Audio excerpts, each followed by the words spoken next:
20-second introductory narration begins. Imagine sitting in a steel chair under humming fluorescent lights, in a quiet factory room that smells of oil and tired men. You are alone, drinking lukewarm coffee, when without warning, your body ignites into a silent blaze. Not a scream escapes. No fire alarm rings. And when they find you, hours later, nothing around you is burned. Nothing is broken. You are simply gone. But something was watching. Something chose you. Don't forget to like and share this story with your friends or closest family members to help spread awareness and caution through storytelling. Now, let's continue with the story. It was the tail end of October 1986, the kind of night in Cedar Rapids when the air hung still, thick with factory smoke and secrets. On the far side of the industrial district, inside the maintenance office of the Sheffield Metalworks plant, Raymond Beck sat hunched over a lukewarm coffee. The clock read 2:17 a.m. The security cameras would later show him entering the break room, sitting down, and never moving again. At 4:05 a.m., a janitor named Emilio stepped inside and dropped his mop. What remained of Raymond Beck no longer resembled a man. The body had collapsed inward, reduced to ash and bone fragments that barely held their shape. His shoes were untouched. The soles still gripped the linoleum floor. The metal chair beneath him was slightly discolored, showing signs of mild heat exposure, but not enough to explain the total immolation of a human body. Even stranger, the plastic coffee cup on the table still held a few sips of undisturbed liquid. The room was undamaged. No blackened walls. No blistered paint. The vending machine beside the table blinked quietly, stocked and humming. The lights overhead buzzed in a steady rhythm. Fire investigators came within the hour, summoned by a call that even dispatch struggled to categorize. They found no ignition source. No cigarette butts. No lighters. No open sockets. No fire residue. They tested the electrical grid, ran chemical sweeps, and even examined the ventilation system. Nothing made sense. The official cause of death? Unidentified thermal incident. An autopsy was impossible. The body had been incinerated almost entirely. But lab techs managed to extract and analyze shreds of clothing left behind. What they found defied expectation. The molecular structure of the fibers had transformed, as if subjected to temperatures near those found in experimental plasma reactors. Yet the room had no damage, no sign of combustion, no source of that intensity of heat. 3 days later, Dr. Colin Harrow, a physicist from the local university, conducted an unofficial investigation. Using his own ion detection equipment, he swept the break room and found elevated levels of charged particles in the air, anomalies consistent with intense but localized electromagnetic interference. When he reported the results, he was politely dismissed. The company sealed the room. Raymond's file was archived. The janitor refused to return to night shifts. And quietly, the incident slipped into silence. But the story didn't die. Whispers spread about the fire that chose its victim, about a similar case in Mason City just weeks earlier, about something moving through Iowa, targeting people in solitude. Something that did not burn rooms, or furniture, or machines. Only flesh. Only life. And always, it left no trace behind. 2 days after the incident, the maintenance break room was sealed off with yellow tape, but word had already started to ripple through the factory floor. Men who had worked beside Raymond for years suddenly avoided the east corridor. Some swore the air there smelled faintly of iron and burnt cloth, though no one could say for sure why it lingered when nothing around had burned. The internal company report was sparse, barely more than a single page. Thermal fatality under unknown cause. No structural damage. Incident contained. That was the official stance. But inside the building, the silence grew heavier with each passing shift. Jim Kerner, the plant's night supervisor, couldn't sleep after the discovery. He replayed the footage dozens of times. Raymond enters the break room at 2:17 a.m., carrying his thermos. He sits. 15 minutes later, the frame glitches. For exactly 1 second, the screen distorts. Horizontal static lines ripple through the image. When it clears, Raymond is no longer moving. His outline sags forward. No fire can be seen. No smoke. The clock continues ticking. Jim brought it to upper management. They told him the cameras were malfunctioning, likely due to electromagnetic interference. They told him to stop digging. But Jim couldn't. He began asking questions. Quietly, at first. He interviewed anyone who had walked by the break room that night. One detail stood out. A machinist named Lorna said she passed the corridor just after 3 a.m. She heard nothing, no alarms, no cries, but something caught her attention. The light under the break room door was flickering, pulsing in slow intervals, like a heartbeat. She didn't go in. Jim jotted that down. Flickering light. Silent room. Unmoving body. He checked maintenance logs, wiring schematics, and temperature records. Nothing added up. The temperature in the room, measured by wall sensors, never exceeded 26 degrees Celsius. No surges were reported. No power outages. No fuse failures. The room had, by all appearances, remained stable. But the chair told a different story. Jim obtained the steel seat Raymond had been sitting on. Its surface had discolored slightly, a bluish hue rippling across the backrest and seat, like faint water stains under harsh light. He took it to an old contact at the community college, a metallurgy professor named Daniel Croft. Croft ran tests on the chair's surface. What he found was impossible. "There's evidence of thermal fatigue here," he said. "Localized, short-duration exposure to temperatures between 1,200 and 1,500 degrees Celsius. But only on the seat's central area. Not the legs. Not the armrests. It's like the heat had a target. It didn't radiate, it just was, directly above this spot, for a few seconds." Jim sat back in his chair, cold sweat clinging to his shirt. "There's no way this came from a flame?" he asked. Croft shook his head slowly. No flame would do this without leaving a trace on the surroundings. This was something else. Something precise. The chair was confiscated a day later by an unknown agency that claimed to be working with federal oversight. No names. No paperwork. Just a clean removal. After that, Jim stopped asking questions. But others didn't. A freelance journalist from Des Moines, Rachel Lynn, picked up whispers about both Cedar Rapids and Mason City. She noticed patterns in the silence. Reports that vanished. Names that were scrubbed from digital archives. One pattern stood above the rest. The fires never spread. The damage was surgical. Focused. As if something had been calculated, premeditated, and surgically executed. She wrote her first article but was warned not to publish it.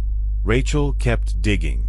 And in a town 50 miles east of Cedar Rapids, she would find another case. Older. Forgotten. One that suggested the fires had been happening long before Mason City. And would likely happen again. Rachel Lynn drove east along Highway 30 with a spiral-bound notebook filled with scribbles, red circles, and names half-crossed out. The morning fog was dense, clinging to the road like something alive. Her mind was heavier than the air, haunted by what she had uncovered but couldn't yet prove. The story was growing, branching, and it had already reached beyond Cedar Rapids. Her destination was the tiny town of Mt. Vernon, a place most Iowans forgot existed unless they had a reason to pass through. But Rachel had a reason. Weeks earlier, a retired county clerk had emailed her under a false name, saying, "There was a case like Mason City. Long before. You won't find it online. Come to Mt. Vernon." She arrived just after 9 a.m. at a small library tucked behind the town square. Inside, the walls smelled of yellowed pages and damp carpet. Behind the counter stood an elderly woman with a voice like dry leaves. Her name tag read Lydia. "I was told there's a restricted archive," Rachel said. Lydia studied her for a moment, then nodded. "Follow me." They passed through a creaking door and descended a narrow staircase into the basement. There, beneath flickering ceiling lights, were dozens of cardboard boxes, many unlabeled, others marked with faded handwriting. Lydia pulled out a dusty folder from a shelf labeled 1974 Unresolved. Inside was a single-page incident report. Subject: Walter P. Drexler. Occupation: school janitor. Date of incident: March 19, 1974. Details: found deceased in boiler room. Body reduced to ash. Room undamaged. No ignition source. Boiler offline at time of death. No signs of struggle. No witnesses. Attached was a black and white photo, grainy, low resolution, but unmistakable in its horror. A small pile of ash near a mop bucket. An untouched wooden bench beside it. The walls pristine. A broken wristwatch lay next to the remains, its hands frozen at 2:42 a.m. Rachel's heart pounded. The pattern was clear: sudden, contained combustion, surgical destruction. No source, no burn marks beyond the body. But it was a note on the back of the folder that stopped her breath. Scrawled in red ink, barely legible. This is the third. First in 1952, then 1961. All male, all alone. No fire, just ash, and something in the air, like static. Rachel flipped the paper over again and again, scanning every word. The names of the prior victims weren't listed. The older files, if they existed, were nowhere to be found in the basement. But another note had been paper-clipped to the back. Reported readings of atmospheric ion shifts in boiler room. High concentration. No source. Instruments burned out following scan. Her breath caught. This was the same anomaly reported by the physicist in Cedar Rapids. The same ion spike. The same electromagnetic traces. She looked up at Lydia. Why was this never investigated? Lydia's eyes seemed distant. It was. But every time someone got close, the trail went dark. Rachel closed the folder carefully. Her fingers trembled. That night, back in her motel room, she pinned the new information to her map. A trail of red string now stretched across 4 decades. Mason City, Cedar Rapids, and now Vernon. Every location was tied not by geography, but by silence. And then came the phone call. At 1:17 a.m., her motel phone rang. She hadn't given the number to anyone. She picked up slowly. No voice. Just static. Then a low hum, rhythmic, unnatural, almost like a language trying to form. Then a click. Rachel didn't sleep the rest of the night. Because whatever was behind these fires, whatever chose these victims, now knew her name. Rachel Lynn sat alone at the edge of her motel bed, the faint glow of the hallway lights spilling under the door. Her notebook lay open across her lap, pages cluttered with arrows and red marks. The call still echoed in her ears, a hum without tone, a voice that wasn't human but felt like it was trying to be. She flipped through her notes again.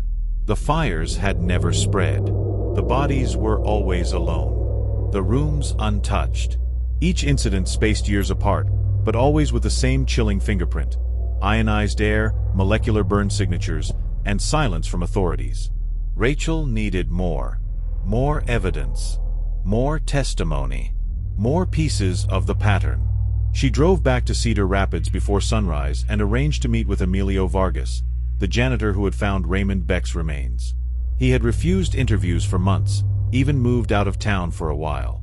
But now, after learning that this had happened before, he agreed to talk. They met at a quiet diner off the interstate. Emilio sat in the corner booth, hunched over coffee, his face lined with years he hadn't lived before that night.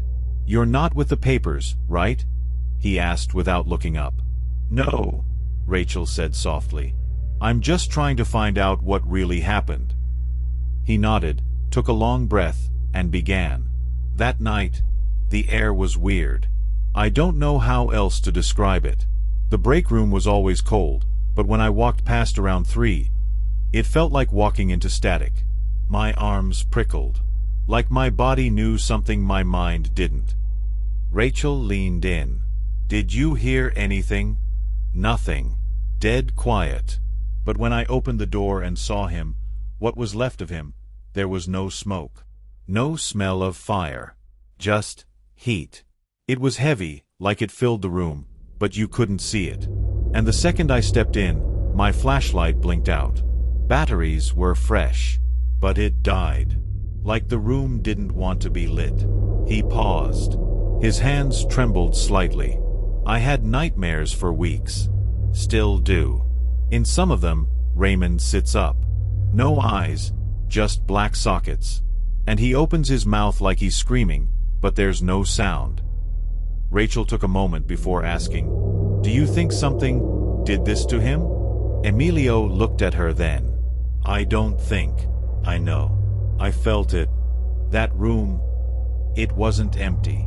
Later that day, Rachel returned to the industrial plant, now permanently shuttered. Weeds pushed up through the parking lot. The windows were boarded. But the east wing, where the incident happened, was still intact.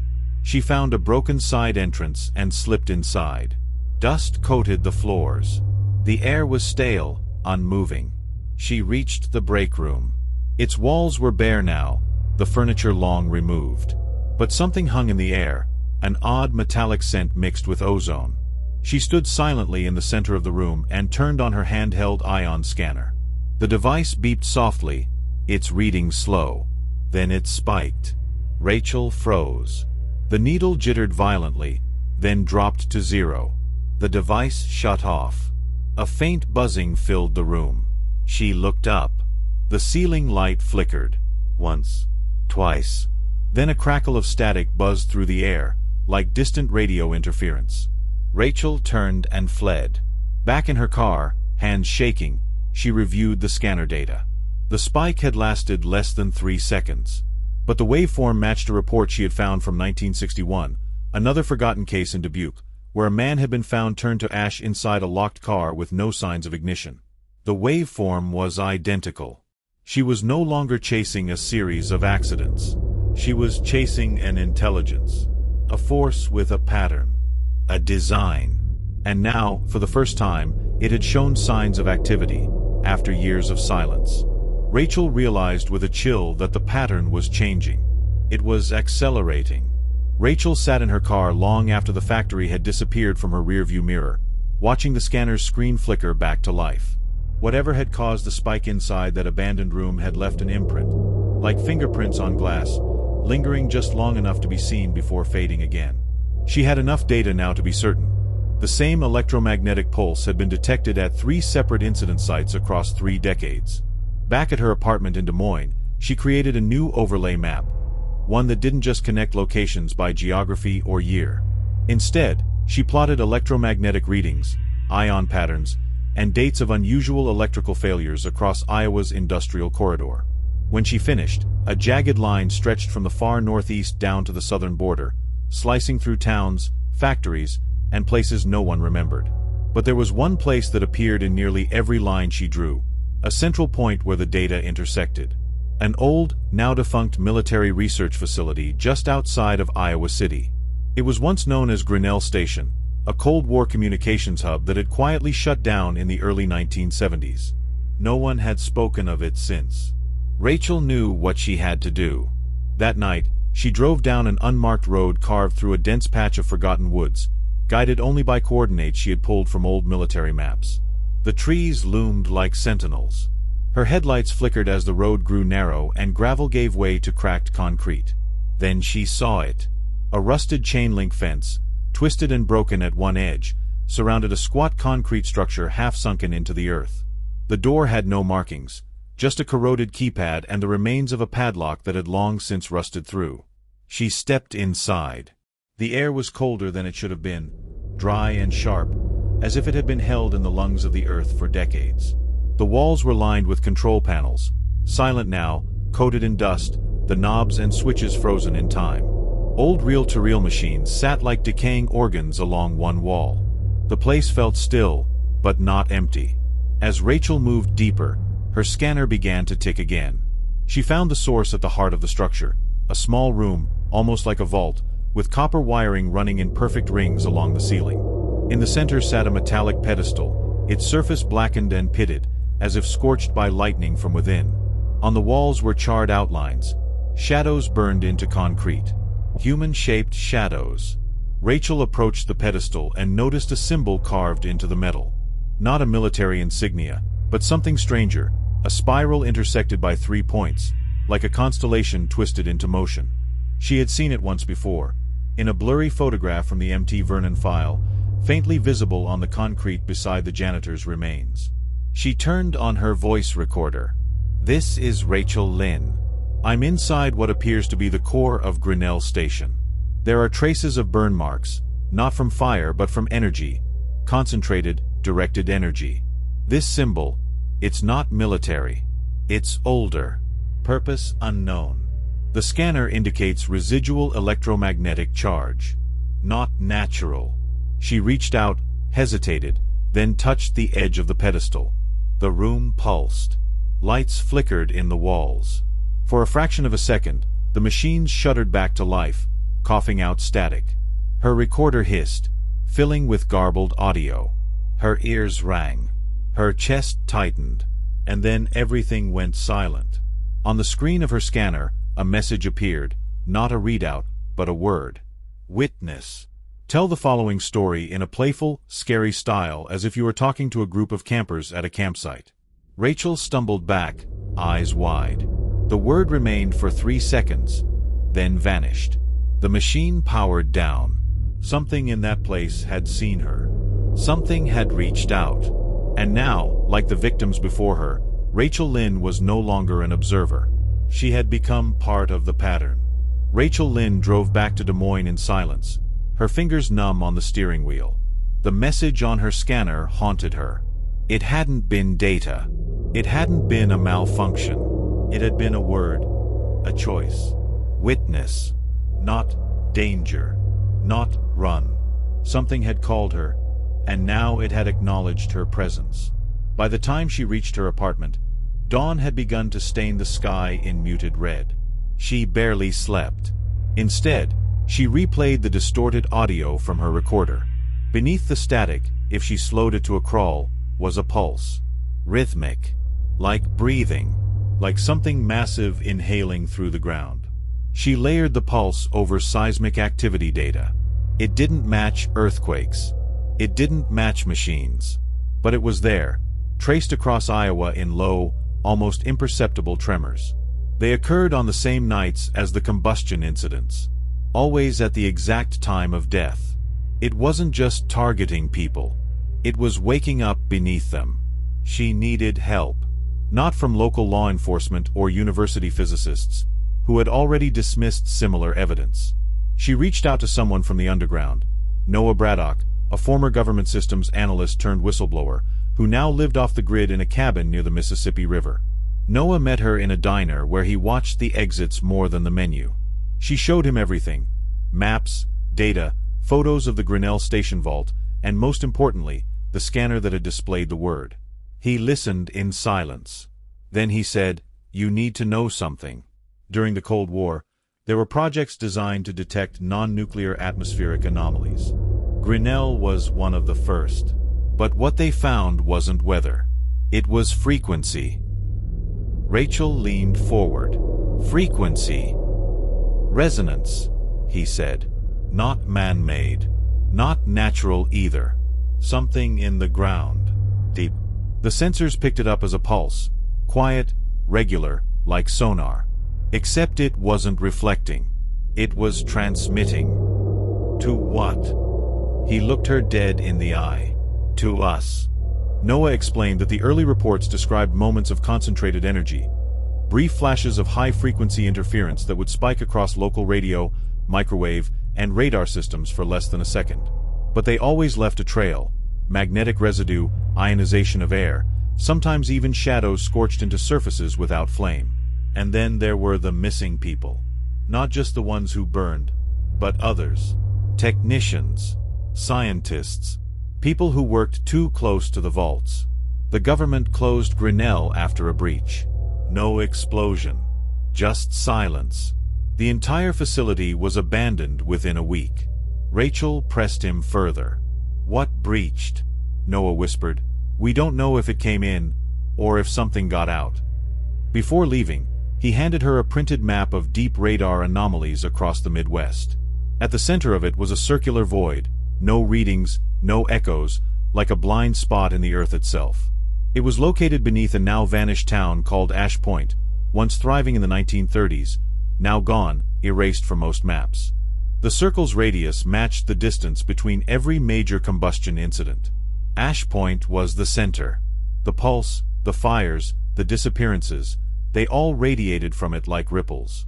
Rachel left the diner with a feeling she couldn't shake. These weren't isolated accidents. They were reactions. And something, somewhere beneath Iowa, had been watching for a very long time. Ash Point, Iowa. To most, it was nothing more than a name on a forgotten map, if that. No signage marked its existence. No visible roads led there. Even satellite images showed only fields and fragmented treetops. But Rachel Lynn now understood. Ash Point was not erased by time or economics. It was removed. Deliberately. She drove for hours through farmland and rusted countryside until the GPS lost signal entirely. Her printed radar anomaly map was her only guide. Cornfields gave way to untended grass, then to a dirt road littered with broken fence posts and rotted boards. A sagging sign lay half-buried under weeds. The only visible letters read, "Welcome to Ash." The land beyond felt wrong. The sky was quiet. No birds. No wind. Not even the hum of insects. Rachel followed what was left of the road to a clearing where, long ago, houses once stood. Only the stone foundations remained now, skeletal squares outlined by moss and dirt. She stepped into what was once Main Street. Her boots crunched on gravel. Her breath grew shallow. Then her scanner lit up. Not in pulses, but in rapid waves, like it was reacting to something alive all around her. She knelt beside what looked like an old church ruin, only the steps and base of the altar remaining. There, carved into the stone, was the same symbol she had seen in the Grinnell station vault, the spiral intersected by 3 points. This time, it wasn't hidden. This time, it was meant to be found. Rachel pulled out her recorder. This is the site of Ash Point. The town was not evacuated, it was consumed. There are no buildings, no structural debris. Only ground-level remnants. And the symbol appears again, clearly, intentionally. Someone, or something, marked this place. The scanner suddenly emitted a sharp tone. Rachel turned. A shape stood at the far edge of the field. Not moving. Not walking. Just present, a human silhouette, blacker than shadow, cut from the world itself. It had no features. No light touched it. And yet, it seemed to look directly at her. Rachel blinked. It was gone. But the field was colder now. Her hands shook as she turned off the scanner. She had come looking for answers, but instead, she had found proximity to something that defied every law of logic, heat, and matter. She left Ash Point without looking back. That night, she filed the footage and waveform data to 3 separate cloud backups. She encrypted her files. She took no chances. This was no longer about curiosity. It was survival. Then, at 3:17 a.m., the dreams came. She saw fire, but it burned inward. She saw people standing still in fields, in offices, on staircases. Each of them frozen. Then one by one, they ignited, not with panic, but with silence. As if called by something. As if welcomed. And beneath it all, like a heartbeat echoing through the soil, she heard the pulse again. But this time, it had a voice. One word. Not whispered, but injected into her mind. Awaken. Rachel jolted upright in bed, drenched in sweat. Her heart thundered. Her scanner, still resting on the desk, powered on by itself and displayed a new word. Contact. Something had found her. The incidents were no longer spaced by years. They were escalating. And she was now inside the spiral. Rachel Lynn barely slept for the next 3 days. Every time she closed her eyes, she saw the spiral symbol pulsing in red, accompanied by the sound of her own breath slowing, then stopping. She checked the data from her cloud backups obsessively. No corruption. No deletions. But she noticed something subtle. Her file access logs showed anonymous pings from outside the country. First from Eastern Europe, then from a relay in Nevada, and finally from an unknown server marked only with a hexadecimal tag. Someone, or something, was watching her watching them. She needed allies. So she returned to Noah Braddock's cabin, bringing with her the ash point footage, the scanner readings, and a freshly printed image of the silhouette she had glimpsed in the field, rendered from brightness contrast enhancements. It was tall, narrow, and disturbingly symmetrical. Noah didn't greet her with his usual caution. This time, his hands trembled when she showed him the image. "I've seen this before," he whispered. "Back when I worked for a signals division. We intercepted a data burst. Non-human, pure information. A repeating structure. And buried in the code was that shape. A glyph. We called it the Zero Body." He paused, swallowing hard. "After the signal, 4 of our team disappeared. No trace. Their desks were cleaned out overnight. I was told to burn all local copies of the data and never speak of it again." Rachel leaned forward. "Was the signal connected to the fires?" Noah nodded slowly. "We didn't understand it then. We thought it was an intrusion. But it wasn't breaking in, it was breaking out." He handed her a USB drive. "This contains fragments of the old burst signal. I kept them offline. If the pattern's resurfacing, you'll find pieces of it here. But be careful. It's not just data. It's active. Encoded intention." That night, Rachel returned home and decrypted the files. What she saw was beyond comprehension. Structures made of pure frequency, spirals within spirals, forming and unforming across sound waves. As she isolated the pattern, her speakers emitted a low tone, almost subsonic. Her glass of water trembled. The air in the room changed. Then her lights cut out. For a moment, all she could hear was the tone, warping, deepening. And then, a voice. Not spoken. Injected. Burn protocol initiated. She stood frozen. Her scanner lit up. The same heat signature spike she had witnessed in Cedar Rapids was now forming inside her apartment, directly around her. Rachel acted fast. She pulled the USB drive from her laptop, threw it into a metal lockbox, and dumped it into a basin of cold water. The pulse stopped. The lights flickered back on. She was still breathing. But the carpet where she had stood was now scorched. Not from flame, but from existence burned away. The fibers weren't blackened. They were missing. Vaporized on a molecular level. Whatever was reaching out had nearly pulled her in. She contacted Noah immediately. His voice was tense. It activated the burn protocol.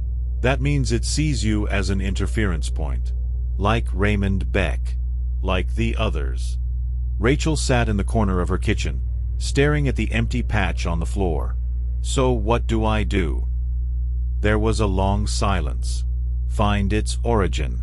Find the core. Before it finds a way to complete the spiral. Because if it does, it won't just choose bodies." She whispered. "Then what will it choose?" Noah's voice came through like steel. "Reality." The fire wasn't targeting individuals anymore. It was reaching for everything. 2 nights later, Rachel Lynn crossed into the restricted zone outside Ash Point under the cover of heavy fog and silence. Armed with a radiation mask, portable energy scanner, and a hastily modified EMP disruptor Noah had helped her build, she trekked deep into the land that had once been scrubbed from every map.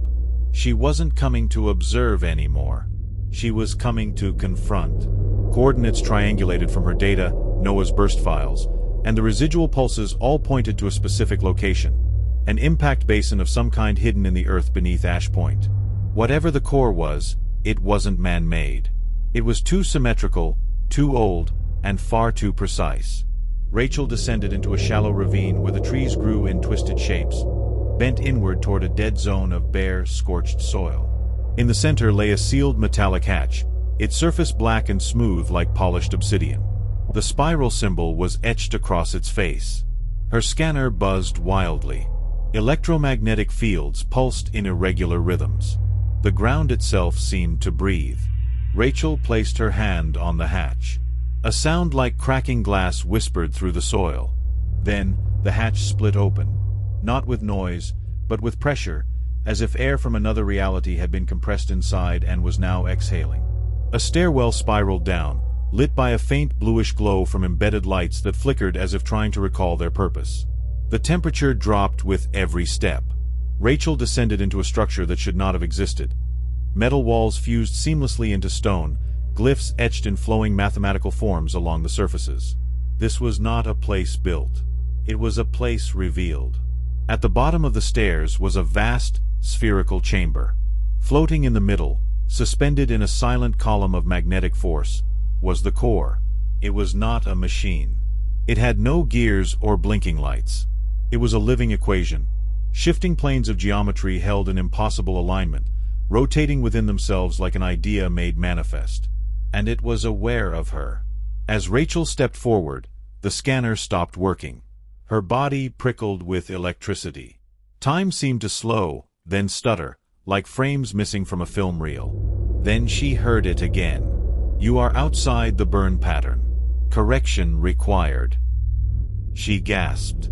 Her EMP device glowed, then overheated. Sparks danced across the air. "No," she whispered, her voice cracking. "I see you. I know what you are." The core pulsed in response. The chamber around her dimmed. Shadows along the walls formed human outlines, frozen, hollow, like carbon-etched ghosts. They had all come before her. Witnesses. Subjects. Burned away by proximity. But she was still here. Rachel screamed and threw the disruptor directly into the core. The moment it made contact, the device shattered, and so did the chamber. Reality rippled.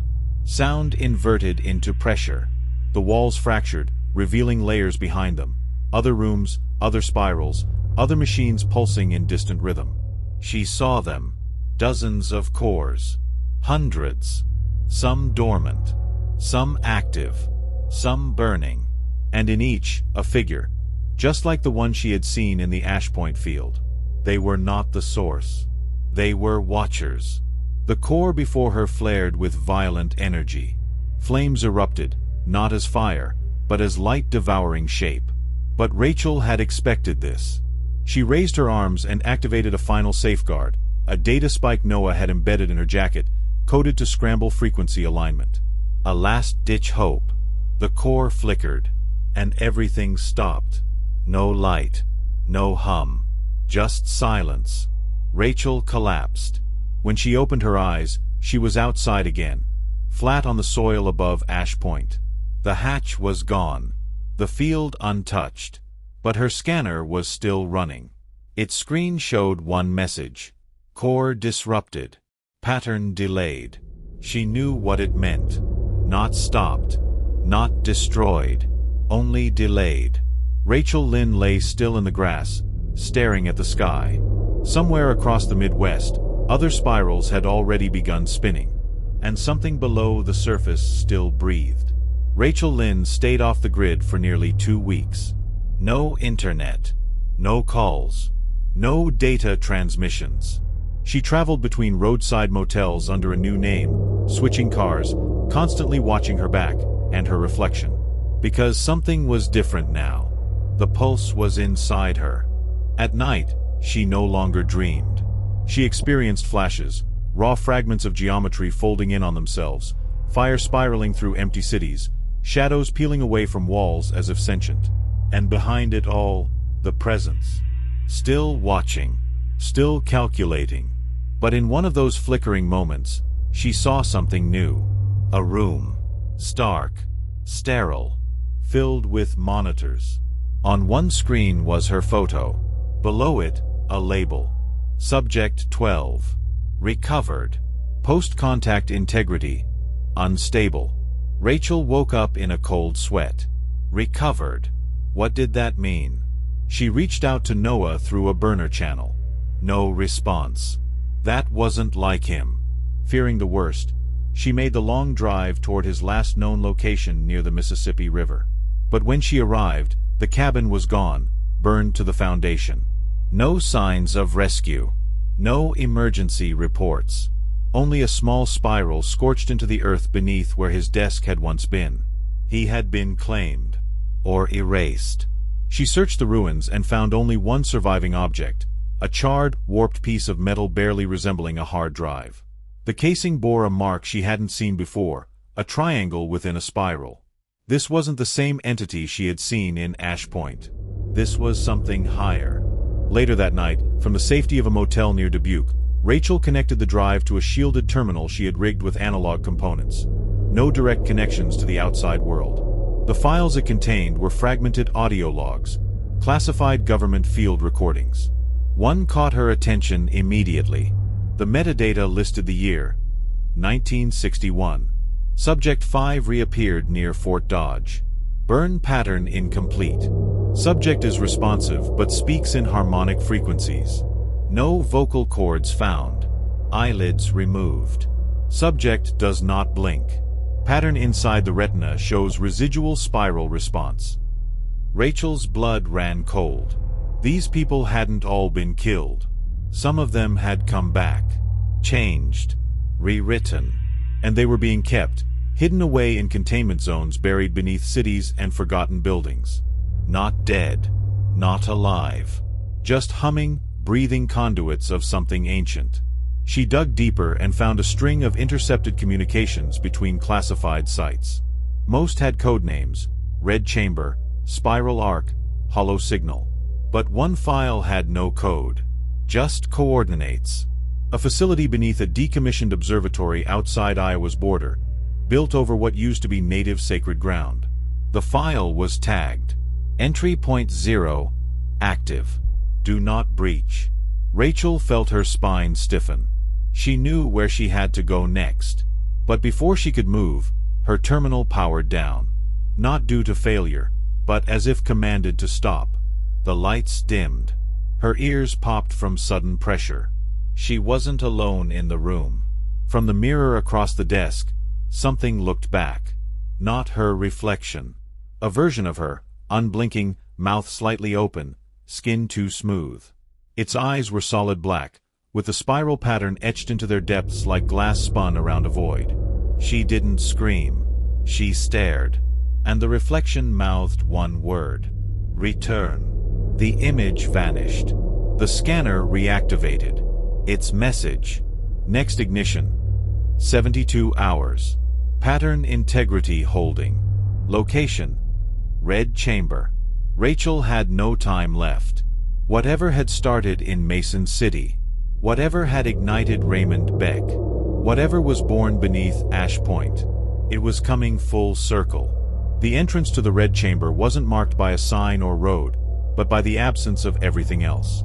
Nestled in the rolling prairie of southern Iowa, the ground dipped into a shallow basin of stone and blackened grass. Rachel Lynn arrived at midnight, using only infrared and a topographic map. Above her loomed the silhouette of an abandoned observatory, its dome cracked, telescope long removed, and its interior gutted decades ago. But underground, the real structure waited. With the coordinates from the file and the stolen codes Noah had decrypted before his disappearance, Rachel located a metal hatch buried beneath what looked like a collapsed maintenance shed. The keypad was rusted but powered. She entered the code. The lock released with a hiss. A slow descent followed, narrow, concrete stairs spiraling into darkness. Lights flickered as she passed, motion activated by her presence. The air grew colder, and then the scent hit her. Like a funeral that never ended.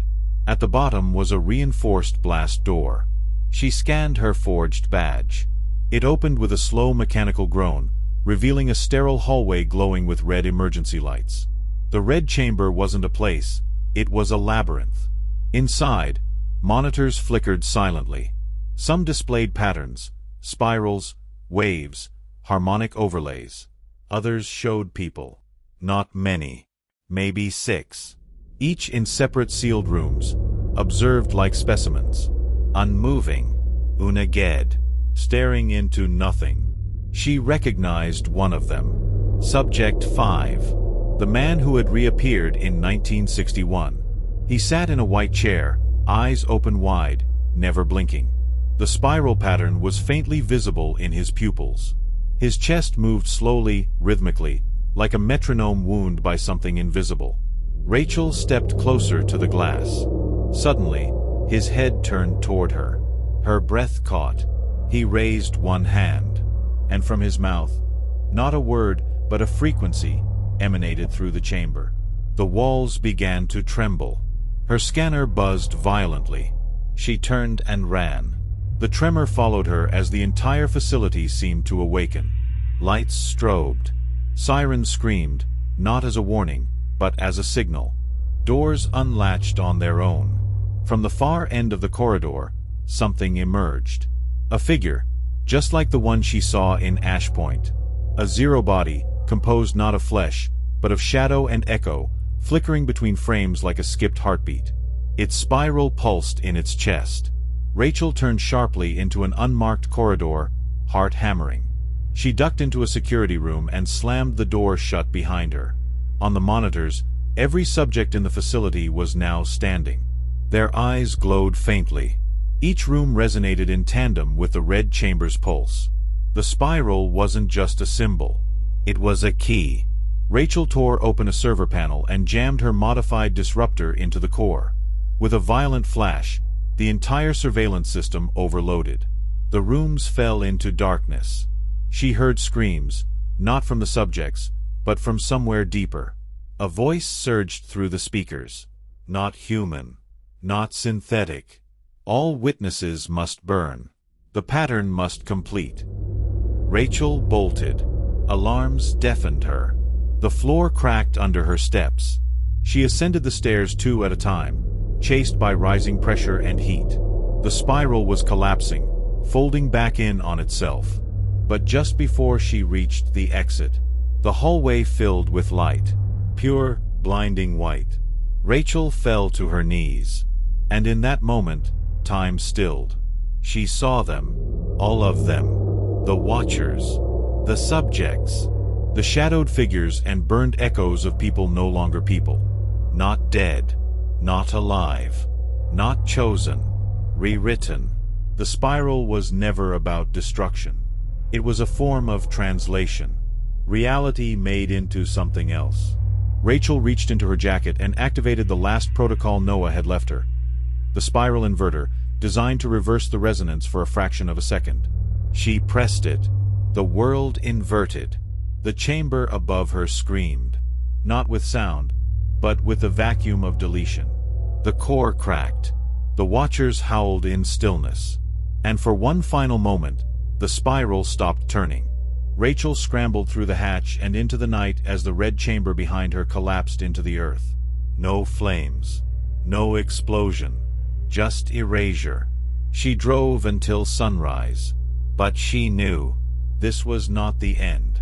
The spiral was only paused. The Watchers were only sleeping.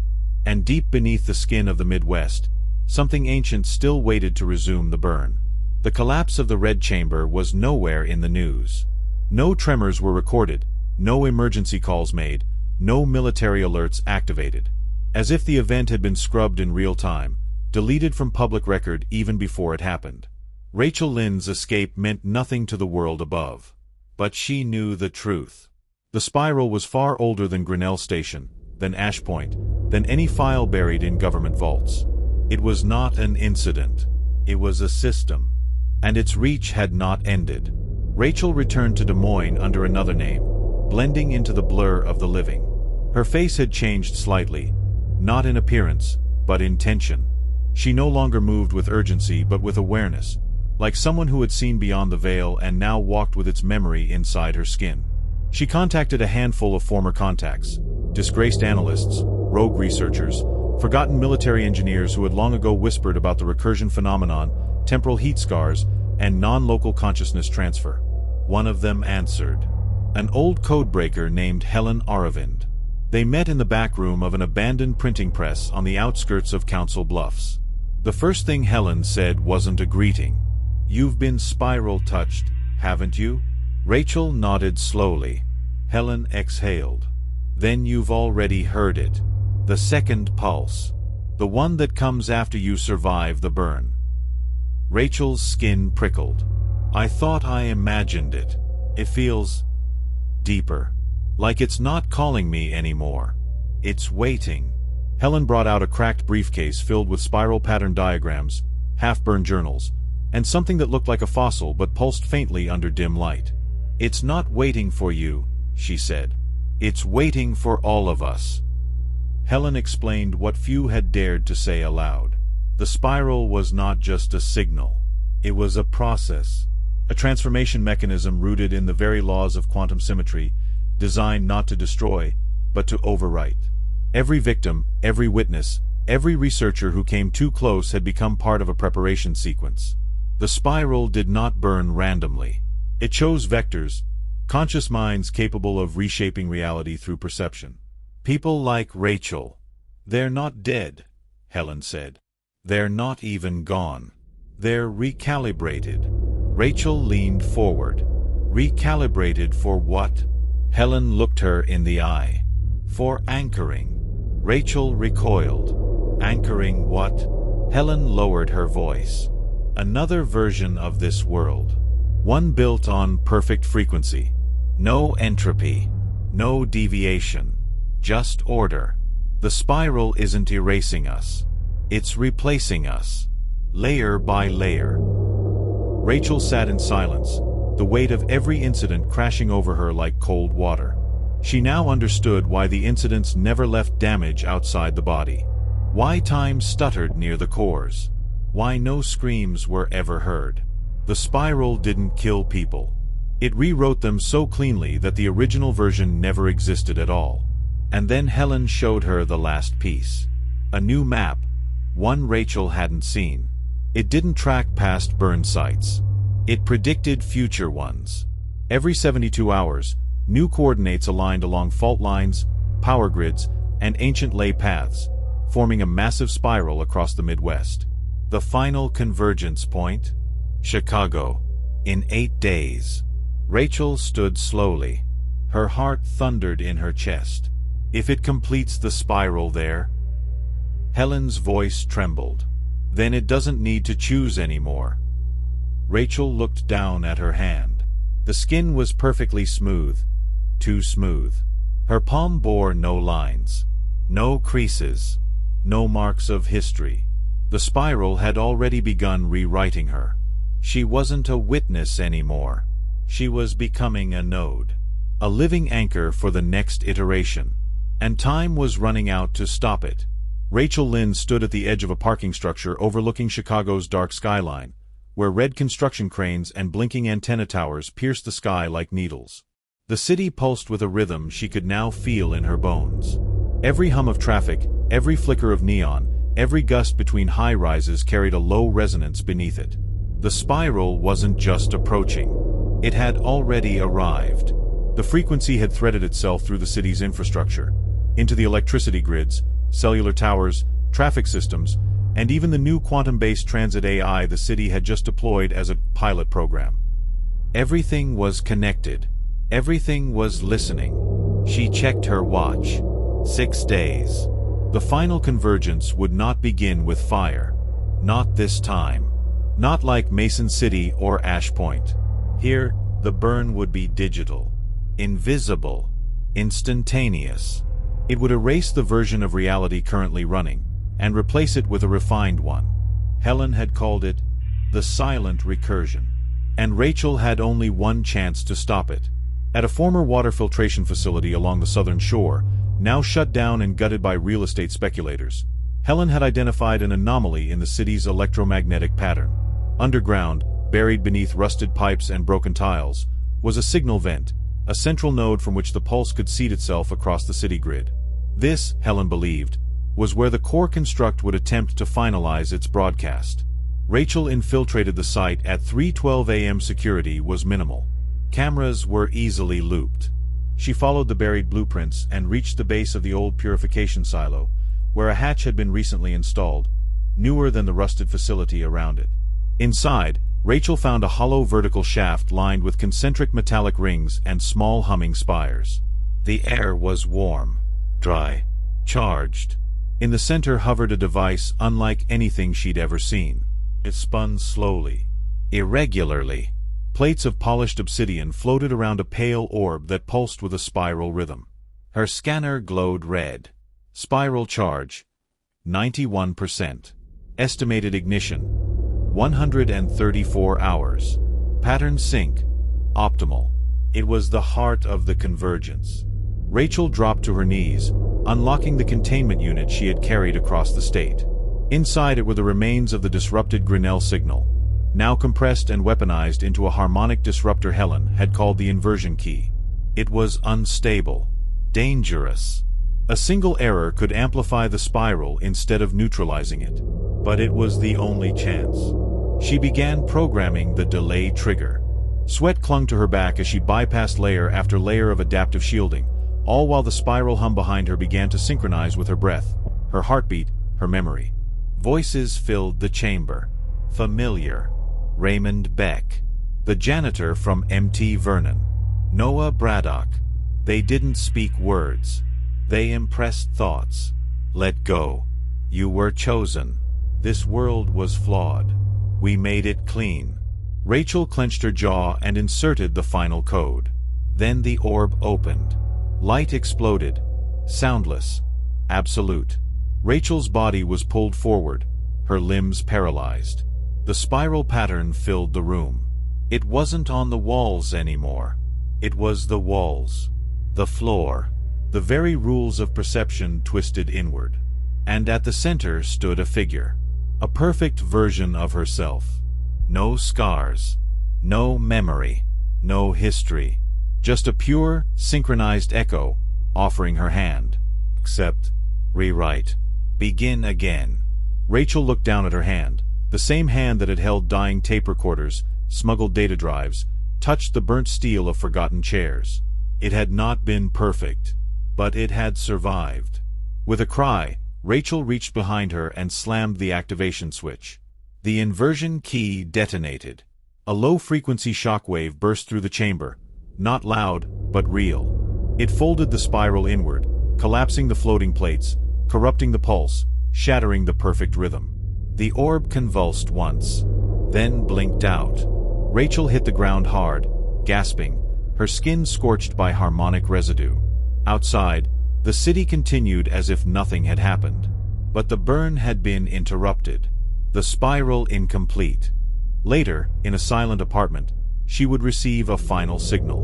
One line. Pattern deviation confirmed. Recursion delayed. Not stopped, but paused. The Watchers were not gone. They were resetting. And Rachel was still the anomaly. The spiral was unfinished. But now it knew her name. The days following the disrupted convergence in Chicago passed quietly, too quietly. No earthquakes. No blackouts. No combustion incidents. To the unknowing world, nothing had changed. The skyline glowed, sirens wailed, and millions of lives ticked forward through another mechanical day. But Rachel Lynn knew better. She could feel the difference in the air. Not in temperature or pressure, but in alignment. Like a song that had been playing beneath reality had suddenly skipped a beat. People smiled a half-second late. Escalators moved too smoothly. Leaves turned with choreographed grace. It was subtle, so subtle only someone who had seen the spiral unfold from within could detect it. The recursion wasn't over. It was recalculating. She monitored the satellite pings with her portable spectrum rig. The harmonic resonance had dropped globally but hadn't vanished. The spiral had gone underground, not in hiding, but hibernation. Preparing. Learning. Rachel wasn't sure how much time humanity had left before it resumed. A year. A month. Or less. She began to leave breadcrumb trails for others like her, encoded symbols etched in forgotten corners of the web, pulsing frequencies uploaded into audio tracks only specific minds would recognize. Not instructions. Warnings. Because the spiral no longer operated in isolation. It had touched too many. She visited the site of Mason City one final time. The building where the first public ignition occurred had been razed, now a gravel lot. But her scanner still pulsed faintly as she walked its perimeter. There were still particles in the air. Echoes of Raymond Beck. Echoes of the burn. She stood silently and lowered a ceramic disc with spiral inscriptions into the soil. Something Helen had called a fractal anchor, designed to interfere with low-level recursion fields. It was a patch, not a cure. but it would slow them down. That evening, she returned to a safe house on the edge of a forest outside Davenport. There, an old tube television sat in a dusty living room, not connected to any network. Still, at exactly 3:17 a.m., it flickered on. The screen buzzed with static. Then an image appeared. A woman, her face pale, unmoving, eyes black with a soft red glow spinning inside them. A zero body. Familiar. You have delayed our arrival. But you are not beyond pattern. Your resonance is flawed.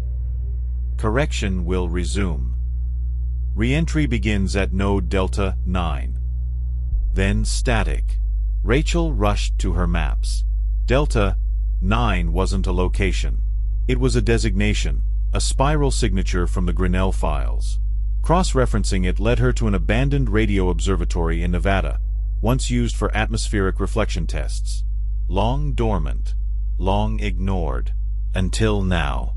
The spiral was shifting its point of origin, adapting to her interference. It was moving west. Rachel stared at the maps, her hand trembling. The pattern had learned from her. Now it was trying again. Faster, cleaner, more hidden. And this time, she wasn't the only node it had rewritten. From one of her encrypted logs, she replayed a satellite intercept over Chicago from 2 nights earlier. A heartbeat-like signal. Slow, steady, and distinctly human. But it wasn't hers. It came from another spiral-touched survivor. Unidentified. Broadcasting. Which meant Rachel wasn't alone anymore. Somewhere out there, someone else had survived the burn. Someone else was awakening. The recursion was not finished. But resistance had begun. Rachel Lynn drove across state lines under a fractured dawn, her eyes bloodshot, her car coated in dust, her mind straining under the weight of everything she'd witnessed. The coordinates led her deep into the Nevada desert, to a place locals called Echo Field, a stretch of dry basin where radios failed and birds never flew. Buried at its center stood the old Delta 9 Atmospheric Observatory, once part of a Cold War project to reflect radar signals off the ionosphere. Officially decommissioned in 1984. But Rachel's scans told another story. Delta 9 wasn't dead. It was preparing. The facility was half swallowed by sand, but the front gate stood open as if waiting.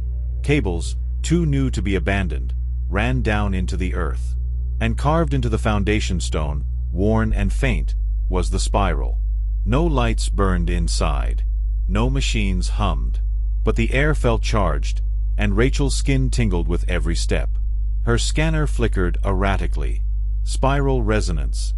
Reactivation in progress. Estimated ignition. 46 minutes. She descended past cracked stairs and fractured rails into the observatory's core, a massive underground parabolic chamber once used for acoustic reflection. Now, it had become something else. Dozens of spiral constructs floated silently across the space, projected in midair, spinning on axes that didn't obey geometry.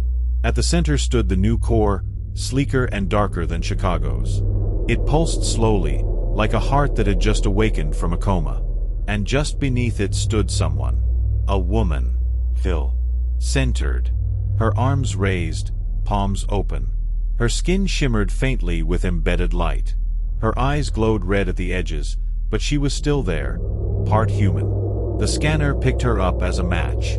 Spiral Subject 17. Resonance Anomaly. Status. Active. Not yet burned. Rachel approached cautiously. You survived the fire. The woman turned her head slowly. I heard the same hum you did. But I didn't run. I let it in. I became part of it. Rachel tightened her grip on the pulse disruptor in her coat. Then why are you still here? Because it wants us now, the woman said calmly. The spiral doesn't need to burn anymore. It's refining, adapting. It wants unity, not through flame, but through invitation. Rachel stepped closer. You think it's peace. It's not. It's obliteration with rhythm. The woman tilted her head. No. It's evolution. We'll all be synchronized eventually. No pain. No fear. No choices. Just the pattern. The chamber around them dimmed. The core accelerated, its pulses tightening. Rachel stared into the vortex forming above. The final ignition had begun.